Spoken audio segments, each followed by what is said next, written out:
आज हम लोगों का 7वां क्लास है और हम लोग प्रोबेबिलिटी का जो सीक्वेंस स्टार्ट किए हुए हैं इसमें हम लोग डिस्क्रीट देखे। अब हम लोग कंटिन्यूअस डिस्ट्रीब्यूशंस के बारे में चर्चा करेंगे।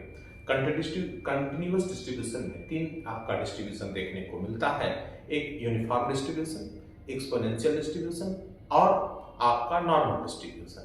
अब तीन डिस्ट्रीब्यूशन है तो एक एक करके हम लोग तीनों के बारे में जानते हैं, सीखते हैं। पहले उस डिस्ट्रीब्यूशन के बारे में अच्छे से समझना है और समझने के बाद उसके कुछ प्रॉब्लम्स देखेंगे और प्रॉब्लम्स के बाद फिर वन बाय वन तीनों को हम लोग देखते हैं, सीखते हैं, समझते हैं।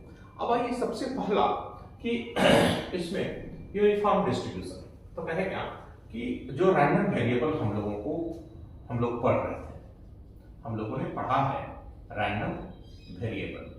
अब ये जो रैंडम वेरिएबल है यह हम लोगों का दो तरह का होता था, एक आपका डिस्क्रीट और एक कंटिन्यूअस। अब डिस्क्रीट में तीन तरह का हमने चर्चा किया है और ठीक है, कंटिन्यूअस में भी तीन तरह का नाम आता है। अब जब हम लोग चर्चा करते थे तो आप इसमें देखिए कौन कौन सा नाम आया, बाइनोमियल, जियोमेट्रिक और पॉइसन डिस्ट्रीब्यूशन। और ये तीन तरह का रैंडम वेरिएबल भी हम लोग को देखने को मिला। अब इसका जो प्रोबेबिलिटी फंक्शंस होता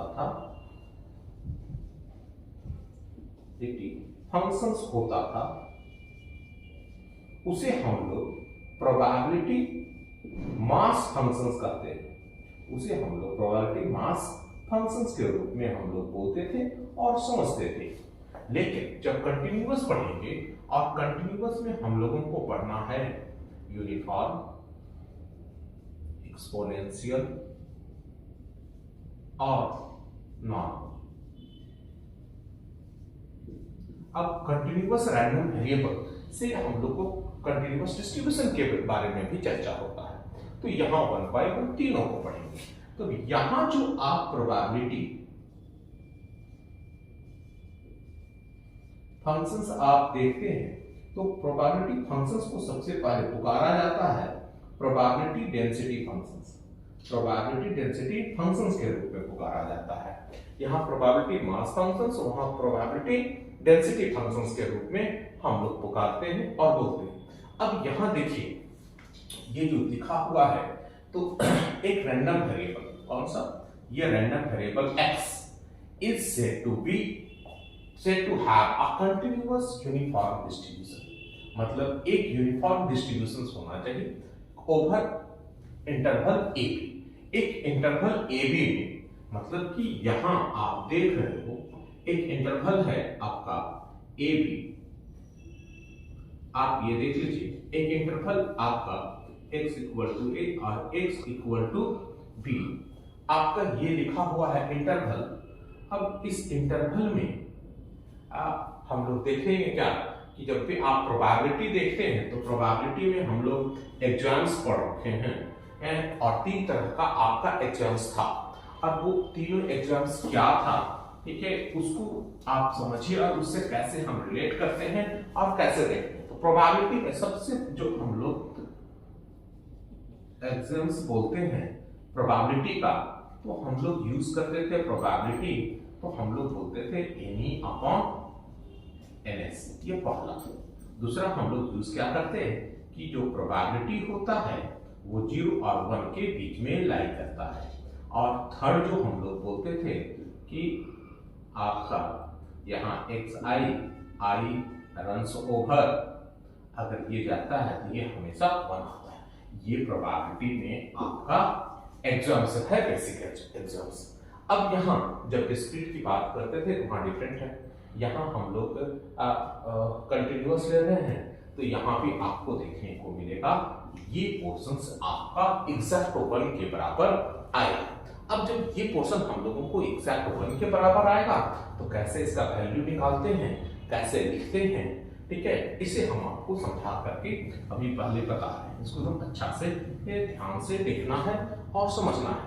अब देखिए इसी को हमने देखा तो हम लोग क्या करेंगे, P यहाँ x लिख दिया, a b, ये आपका 1 जा रहा है। अब देखिए यहां से यहां तक का रीजन जो आपने देखा उसका वैल्यू हम लोगों को 1 है।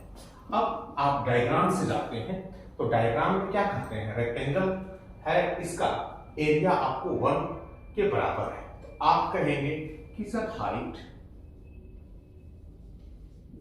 और विड्थ,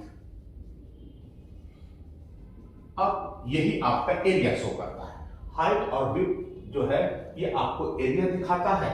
अब यहां आप विड्थ देखते हैं तो आप क्या बोलोगे, हाइट इज जो हम लोग लिख रहे हैं ये प्रोबेबिलिटी फंक्शन और डेंसिटी फंक्शन, और ये आपका b माइनस ए आ गया। अब ये हाइट को हम प्रोबेबिलिटी फंक्शन लिख दिए तो ये कितना के बराबर है, b माइनस ए के बराबर है। अब देखिए आपको यहां से ये क्लियर देखने को मिल रहा होगा कि ये f ऑफ x है और हम लोगों ने कैसे f ऑफ x को डिराइव किया। अब इससे आपके सामने ये बना हुआ है कैसे हम लोग प्रोबेबिलिटी फंक्शन से कैलकुलेट करके ला रहे हैं। तो यहां से आपको नजर आ गया a से b तक की बात है, अदरवाइज हम लोगों ने 0 ले लिया। अब देखिए ये आपका प्रोबेबिलिटी फंक्शन है। अब इसी में हम लोग ये एग्जाम्स को देख रखे थे, अगर आप इसे इंटीग्रेट भी करेंगे, इसे आप इंटीग्रेट करने जाते हैं तो जो हम लोग जानते हैं समेशन 1 होता है, मतलब माइनस इनफाइनाइट टू इनफाइनाइट और f ऑफ x dx आप यूज करेंगे तो हमेशा 1 मान मिलेगा आपको। ये प्रोबेबिलिटी का एक्चुअल्स है और कंटिन्यूअस डिस्ट्रीब्यूशन में जब हम लोग यूज कर रहे हैं तो इतना लिखिए। अब यहाँ देखिए ये किस तरह से टूटेगा, माइनस इनफाइनाइट से a तक, फिर a से b तक, फिर उसके बाद b से इनफाइनाइट। अब इसका सब आपको 1 देखने को मिल रहा है। यहाँ f ऑफ x dx लिख दिया, इसमें भी f of x dx, f of x dx। अब यहाँ देखिए डिफाइन करने का तरीका था, इसमें क्या हुआ इंटीग्रेशन, ठीक है, ये आपका 0 आ गया और ये a to b f of x और f ऑफ x का वैल्यू कितना है 1 upon b minus a dx। फिर इसमें आप देखिएगा तो ठीक है ये आपको कितना मिल रहा है, ये 0 और b टू इनफाइनाइट dx।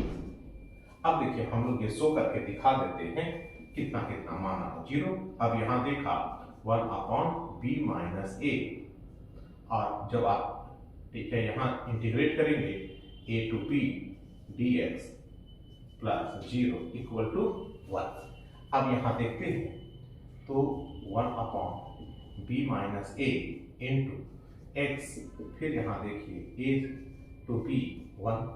अब यहाँ देखेंगे b minus a upon b minus a equal to 1। अब देखिए LHS और RHS बराबर हो रहा है, मतलब कि यह आपका जो थर्ड एग्जाम्स था ये आपको सेटिस्फाई करता है। तो कंटिन्यूअस जब डिस्ट्रीब्यूशन यूज करते हैं तो इसमें भी हम लोगों को ये नया चीज नहीं है, ये आपको देख करके समझ में आना चाहिए। तो सबसे पहला हम यह बेसिक यूनिफॉर्म डिस्ट्रीब्यूशंस को हमने आपको समझाने का काम किया।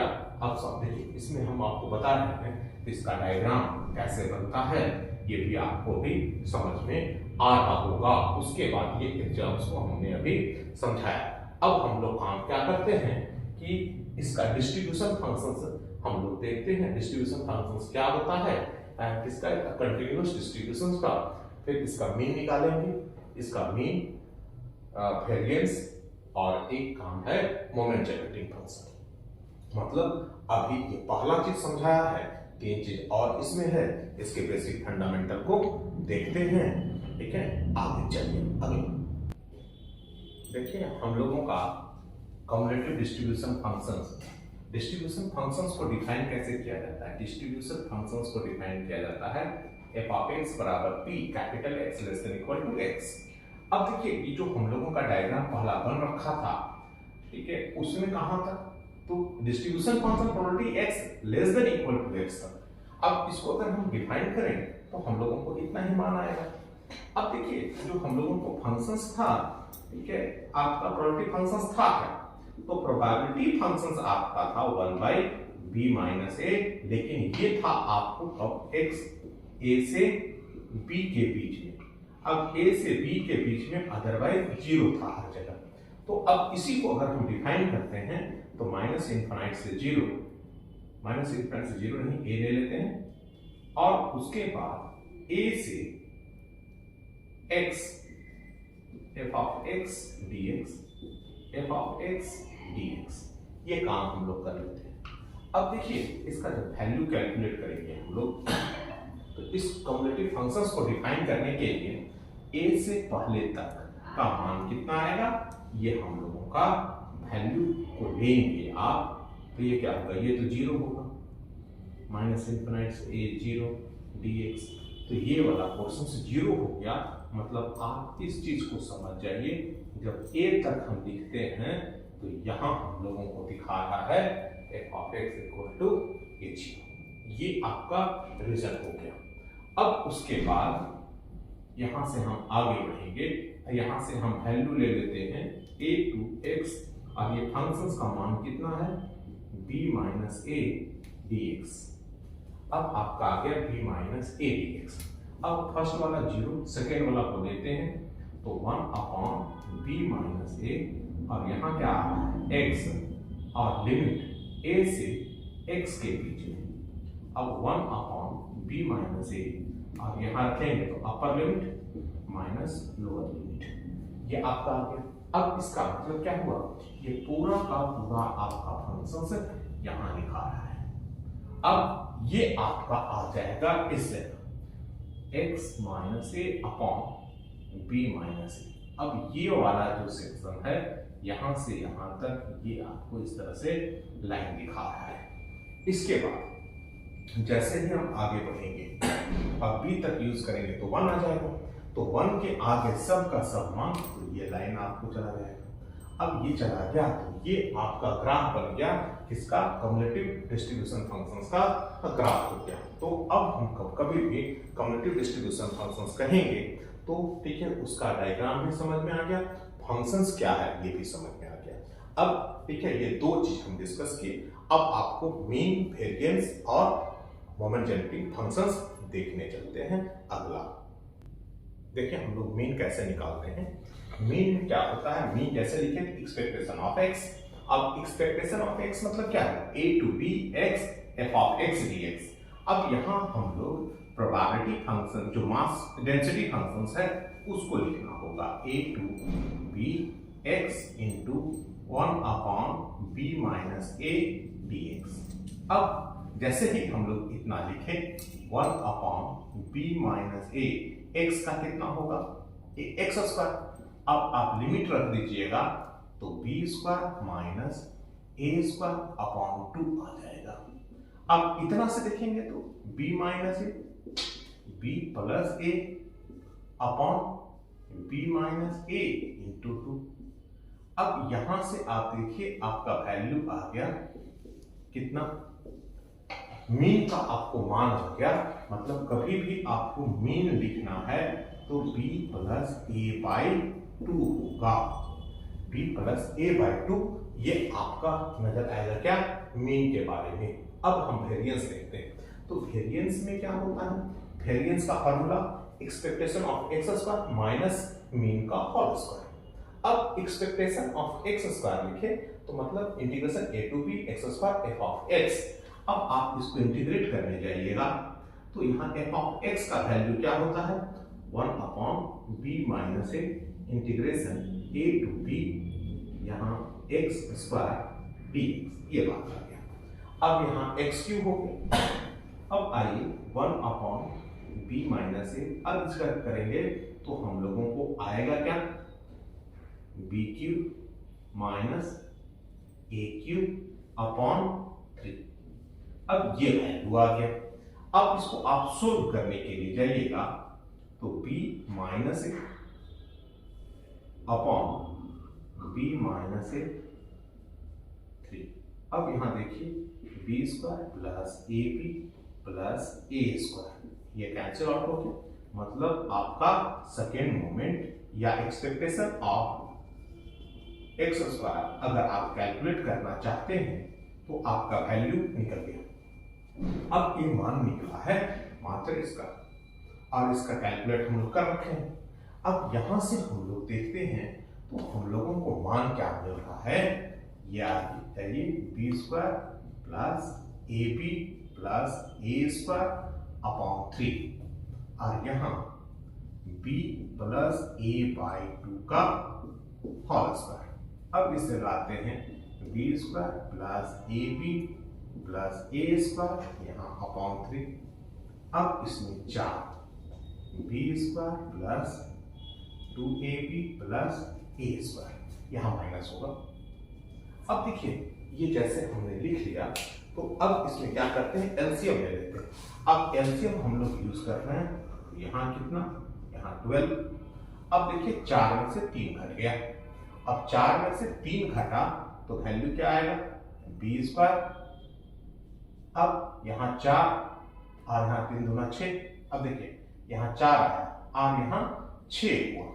4 और 6 देखते हैं तो होगा कितना, आपको 2 बच जाएगा। मतलब कि इस जगह हम लोगों को लिखना होगा minus 2ab plus a square. ये 4 और ये 3 दूना 6। अब हम लोगों को इतना वैल्यू लिखे तो हम लोगों को पूरा का पूरा मान कैलकुलेट हो गया।